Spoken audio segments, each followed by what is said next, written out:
कथा से हमें सूत्र भी मिलता है, कथा से हमें मंत्र भी मिलता है और कथा से हमें स्तोत्र भी मिलता है। तीनों चीज होनी चाहिए, मंत्र, सूत्र और स्तोत्र।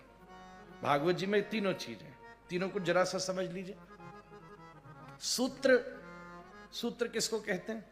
जो जीवन की परिस्थितियों में हम लागू करते हैं, अपने ऊपर जब लागू करते हैं तो सूत्र, अपने ऊपर जब कुछ लगाते हैं तो सूत्र। अरे हमने सुना था क्रोध नहीं करना चाहिए, अरे हमने सुना था सत्य बोलना चाहिए, हमने सुना है कि भैया प्रतिस्पर्धा से धर्म मत करो, ठीक, इसको बोलते सूत्र। कल हमने चर्चा करी, मृत्यु का सूत्र मिला हमको, मोक्ष का सूत्र मिला, वैराग्य का सूत्र मिला, धर्म का सूत्र मिला, इसको बोलते सूत्र। दूसरा होता है मंत्र। मंत्र शब्द किसको कहते हैं? मंत्र कहते हैं उपाय को। मंत्र, सूत्र परिस्थिति जन्य होता है और मंत्र पूरे जीवन भर के लिए होता है। जैसे मंत्र क्या मिला कि भैया जीवन में सब कुछ करो, सुख दुख करो, पर आनंद की तरफ आगे बढ़ो। मंत्र पूरे जीवन के लिए होता है, संसार के लिए होता है। सूत्र अपने लिए होता है, मंत्र पूरे संसार के लिए होता है, और स्तोत्र संसार बनाने वाले प्रभु के लिए होता है। हम स्तुति गाते, कोई भी भगवान से प्रार्थना करें, कोई भी भाव करें, सूत्र अलग अलग होते हैं, मंत्र एक होता है, और स्तोत्र विशेषतः निष्काम और सकाम दो प्रकार के होते हैं। तो तीनों चीज हमें लेनी चाहिए। हमने जो प्रथम दिन एक पुस्तिका दी थी उसमें भी ये श्लोक लिखे हुए हैं। वृत्तासुर ने बड़ी विनम्रता से 4 श्लोकों में प्राणों को छोड़ते प्रभु की स्तुति करी, उसका भावार्थ सुने।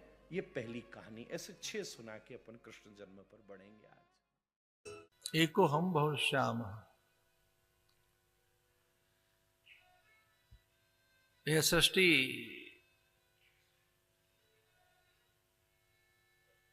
एक से ही निर्मित है। यहां जो विस्तार है, विविधता है, वैविध्य और बहुरूपता है,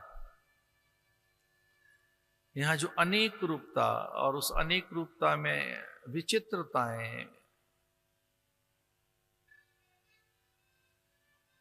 भिन्नताएं,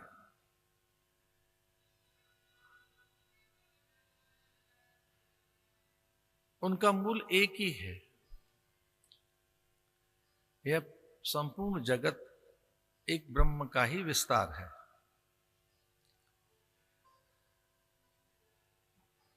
विविधताएं और विचित्रताएं इस सृष्टि का और इस सृष्टि के मूल का वैशिष्ट्य है।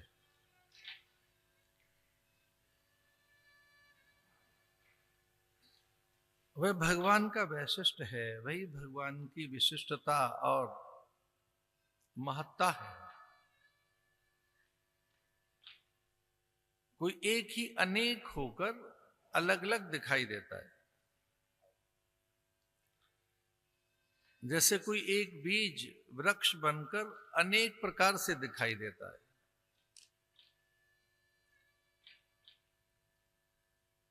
उसमें गौंद, छाल, छाया, वलकल, हरितिमा, गंध, सुगंध, मकरंद और बौर, मंजरी, फल, फूल, कुछ एक बीज से अनेक दिखाई देता है, कुछ अनेकता दिखती है।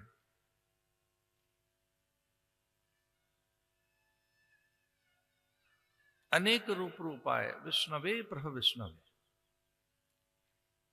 शास्त्र कहता है कि वह एक ही है, विश्वम विष्णु वशत्कार, भूत भव्य भवत प्रभु। वो बहुत बाद में, अब और पूर्व में, पहले से पहले और उससे भी पहले और अब, अथवा जो होना है होगा, वो कुछ और नहीं, वो एक का ही विस्तार है। भूत जो पहले था, जो हो रहा है, जो होगा।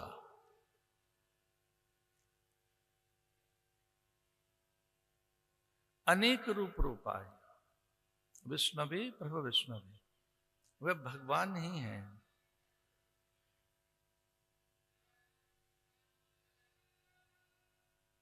कुछ और नहीं है। यह जगत एक ब्रह्म का ही विस्तार है, इसमें दूसरा कोई और नहीं है।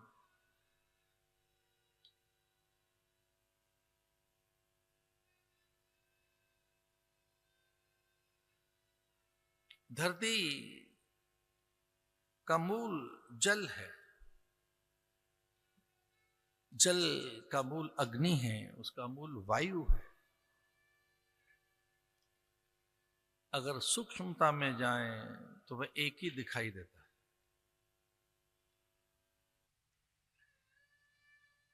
वो अनंत है, अनेक प्रकार से, उसमें अनंत गुण हैं, उसके अनंत रूप है।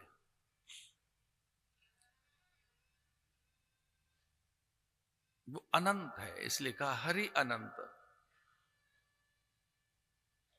हरि अनंत है, हरि हरते पापा नहीं, भगवान अनंत है। हरि अनंत, हरि कथा अनंत।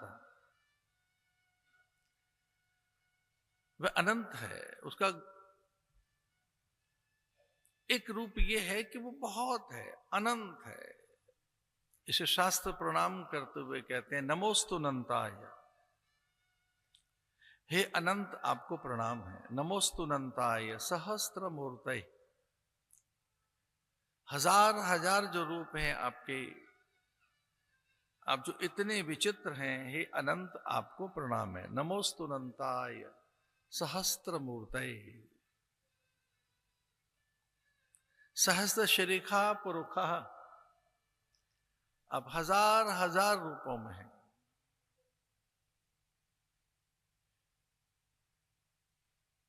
उसे जानना बड़ा कठिन है। छुरस्य धारा निशिता दुरतया, दुर्गम पथस्थ कवयो वदन्ति। उसके रहस्य को जानना बड़ा कठिन है। उसे तो हम थोड़ा दूर भी करें तो अपने को भी जानना कितना कठिन है।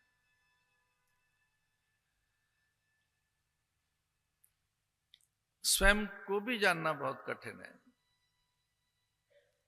कि हमारे मन में ऐसे ही विचार क्यों आते हैं। अपने को भी जानना बहुत कठिन है। अपना मन, हम ऐसा ही निर्णय क्यों करते हैं, हमारे ऐसे ही निश्चय क्यों हैं, हमारे चयन की, चुनाव की जो विधि है वो ऐसी ही क्यों है, हमारी ऐसी रुचियां क्यों हैं। तो अपने मन बुद्धि को ये भी बहुत कठिन है जान लेना। इस शरीर को भी जानना बड़ा कठिन है। इसे शास्त्र कहते हैं कि थोड़ा उठो, जगो और सत्य को पहचानो। उत्तिष्ठत जागृत प्राप्य वरान निबोधत। उठो, उत्तिष्ठत, उठो। ये उठने का अर्थ है कि विषयों से उठें, वस्तु पदार्थों से उठें, थोड़ा शरीर से भी उठें, शरीर से थोड़ा अलग देखें, भिन्न देखें। प्राप्य वरान निबोधत, उठो जगो, अपने स्वरूप को पहचानो। इसलिए आरंभिक प्रार्थनाएं कुछ ऐसी ही हैं कि मैं उस सत्य से परिचित हो सकूं। हे देव, मुझे ऐसा बल दो। असतो मां सद्गमय, मैं सत्य की ओर जा सकूं। क्योंकि ये सत्य नहीं है, ये मेरा हाथ हो सकता है, ये मैं नहीं हूं। इस हाथ में ये उंगलियां हो सकती हैं, ये मैं नहीं हूं। मैं उंगलियां नहीं हूं, मैं हाथ नहीं हूं, मैं रंग रूप नहीं हूं, काय कलेवर नहीं हूं, चुबुक और हनु वक्षस्थल भुजाएं नहीं हूं। एक भुजा के न रहने पर भी तो मैं हूं, निद्रा में भी तो मैं रहता हूं, मैं जागृत में भी हूं, स्वप्न में भी हूं, सुषुप्ति में भी हूं, तुरीयावस्था में हूं मैं, तिरोधान की अवस्था में हूं मैं, अनुग्रह की अवस्था में हूं मैं। इसलिए मैं सत्य की ओर चल सकूं। असतो मां सदगमय। कुछ विचार से, सत्पुरुषों के सन्निधि, सदगुरु अनुग्रह से ये तो समझ आ ही जाता है कि मन बुद्धि हम नहीं है। मन बदलता है, मन के विचार बदलते रहते हैं। मैं विचार नहीं हूं, रुचि प्रकृति नहीं हूं, ग्रहण त्याग नहीं हूं, मनोबुद्धि अहंकार चित्तानि नाहम। मैं चित्त नहीं हूं, मैं धन नहीं हूं, धन परे है मुझसे। धन एक साधन है, मैं धन नहीं हूं। धन एक साधन है, मैं तन नहीं हूं, तन एक साधन है, मैं शरीर नहीं हूं। जैसे मैं धन नहीं हूं, धन अलग रखा है मुझसे, मेरी वस्तुएं, मेरे पदार्थ मुझसे अलग हैं। मैं घर नहीं हूं, मैं घर में हूं। तो मैं और जो घर में हूं, तो मैं घर में हूं या मेरा शरीर घर में है? मनोबुद्धि अहंकार चित्तानि नाहम। मैं कौन हूं? हे देव, मुझे सत्य की ओर ले चलो। ये आरंभिक प्रार्थनाएं हैं। असतो मां सदगमय। मैं जीवन के सत्य को जान सकूं, और वो एक अंधकार में है, आवरण में है, सत्य छुपा हुआ है। सत्य जैसे त्वचा के भीतर कोशिकाएं हैं, शिरोधाराएं हैं, रक्त धमनियां हैं, ऊतक मज्जा मांस मेद रुधिर है। हमारी ये जो त्वचा है, इस त्वचा के नीचे, स्किन के भीतर शिरोधाराएं, धमनियां हैं, रक्त धमनी, मांस मज्जा है, इनमें बहता रुधिर है, करोड़ों कोशिकाएं हैं, ऊतक हैं, टिश्यूज, उनसे बंधा हुआ ये शरीर। मैं नहीं हूं ये टिश्यूज, या मैं ऊतक नहीं हूं, टिश्यूज नहीं हूं मैं, सेल्स नहीं हूं मैं, ब्लड नहीं हूं मैं। जो मुझ में विचार आते हैं, मैं विचार तो नहीं हूं। और इन सबके बिना एक और भी चीज है, प्राण में नहीं हूं, जो मैं निरंतर प्राण ले रहा हूं और छोड़ रहा हूं। श्वास आ रही है और जा रही है, श्वास आ रही है और लो चली गई। जिसके बिना नहीं रहा जा सकता यह शरीर, वो सांस में नहीं हूं। मैं केवल सांस नहीं हूं, सांसों का आवागमन मुझ में है, प्राणों का आवागमन मुझ में है। मैं न प्राण हूं, मैं प्रकृति भी नहीं हूं, धूप छांव में नहीं हूं, अग्नि जल वायु में नहीं हूं, न मैं जाति भेद, न मैं मृत्यु शंका, और हां, मैं जन्म और मरण भी नहीं हूं। जन्म शरीर का है, मरण इसका है। देह केवल दो ही चीजें जानती है, जन्म और मरण।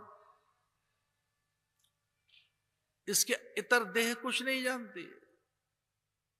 ये शरीर जन्म लेता है, मरता रहता है।